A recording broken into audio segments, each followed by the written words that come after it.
My name is Sandro Ferrari. My degree is in anatomy and physiology, human anatomy and physiology. So how I started with this product was many years ago. In fact, about 8 years ago, I had a client come in, a human client, who tore his ACL, and we did our proper measurements. He came back, fixed, we set him up with the final product. And at that point, he mentioned that his dog had torn its CCL at almost the same time he had injured his. Being a bit reluctant at first, I decided to take it as a challenge, and I made a prototype, and the prototype worked out really, really well for his dog. And I guess they say the rest is history. We started making them locally in the GTA, General Toronto area, since then, since 8 years ago. Typically in the past, they would brace dogs, just elderly dogs. Now the whole thought process is different. There's elderly dogs, absolutely, who are non-surgical candidates.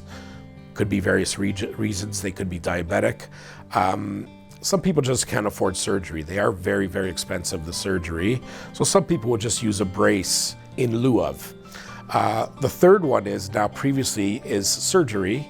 After surgery, 3 weeks post-operative, we like to brace that leg.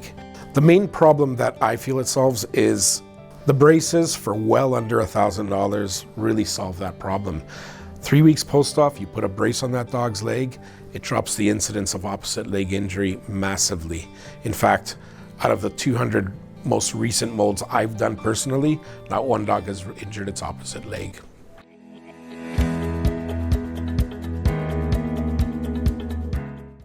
Today we're working with our model dog. His name is Bear. Bear does not have an injury, but he is our model dog, so we are going to pretend that he has what's called a CCL, or cranial cruciate ligament injury. And these are the steps on application of a custom mold so that we get a perfect custom brace for the canine. First step, stockinette. We always have to wet it. It just sticks to fur much better. We can't just put it on the dog's leg. A little bit of water, and we're just gonna run it up and put it on his rear leg here. Alrighty. Okay, so that stockinette is a perfect length. We are going to put fiberglass directly on this stockinette. So what we have to do is put a little buffer strip on so that when we cut it off, so this piece is very, very important.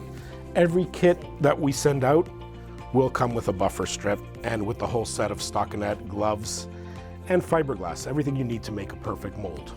So this is to be done by vets or vet techs only, veterinary professionals.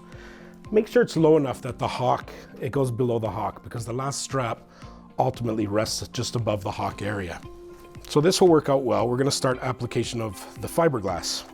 When you apply it, you can start distal, you can start proximal, it doesn't matter, but make sure you fan fold it 50% every time, and I'll show you what I mean by that. So we're gonna start right above the hock. And there we go. So we're gonna cover 50%.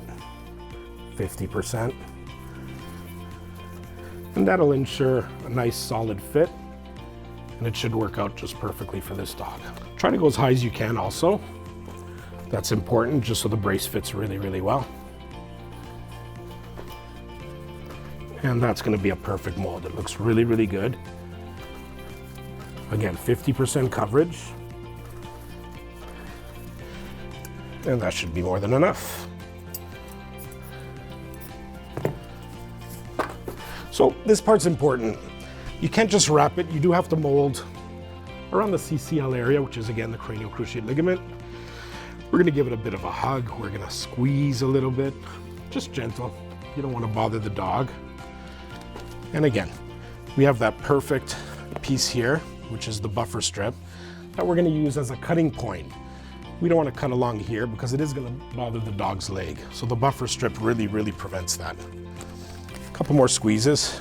You got to reach the point. This fiberglass cuts off fairly easily, but you got to find that point just before it completely hardens up to take it off. If it does completely solidify, it's going to make your job a little bit harder to cut it off with sharp scissors are recommended. So typically, once you do the mold for the canine that you're dealing with, you send it back to us in our Toronto or our Montreal offices, and we can get this brace back to you within 2 or 3 weeks. So this is the turnaround time. They are custom, so they do take time to build. And that's perfect. You can feel it heating up, and that's a sign that it is solidified at this point. So we are going to cut it off.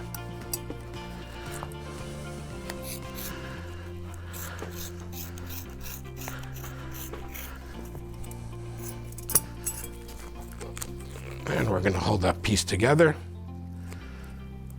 And there we have a perfect mold that will ensure a good solid brace when we send it back to you.